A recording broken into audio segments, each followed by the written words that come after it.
কাল থেকে ঢুকতে দেয় না ঘরে, চুড়ি কিনে আনলে তবে ভাত খেতে দেবে, তুতেও দেয় না পাশে। বিশ্বাস অনেকে করেছে, আগের বছর 3 জন মাল নিয়ে গেছে, কেউ পয়সা দিয়ে যায়। আসো কাকা, চুরি হবে?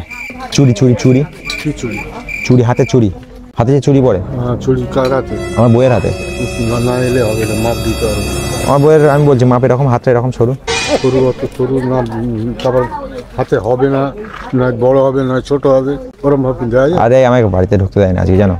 আজকে আমাকে আমার সঙ্গে ঝামেলা করেছে, বলে চুরি না কিনে আনলে ঘরে ঢুকতে দেবো না, খেতে দেবো না, এরকম অত্যাচার করতে আমার উড়ে। আমি কি করতে একটা দেখে দাও না, আজকে না নিলে আমার বাড়িতে ঢুকতে পারবো না, একটা দেখে দাও না। আমি কিরম দেখে দেবো বলো? একটা দেখে দাও, এই মোটামুটি যেন সোনার মনে হয়, সোনার বলেছে। সোনার কোথা পাবো? সোনার, আরে এমন দেবে আমি তাকে বুঝিয়ে দেবো যে এটা সোনার মাল। না এই জিনিস চলবে? কাল থেকে ঢুকতে দেয় না ঘরে, চুড়ি কিনে আনলে তবে ভাত খেতে দেবে, ঘরে শুতে দেবে পাশে, শুতেও দেয় না পাশে, এমন অবস্থা। মোটামুটি এটা যদি নিই কাকা,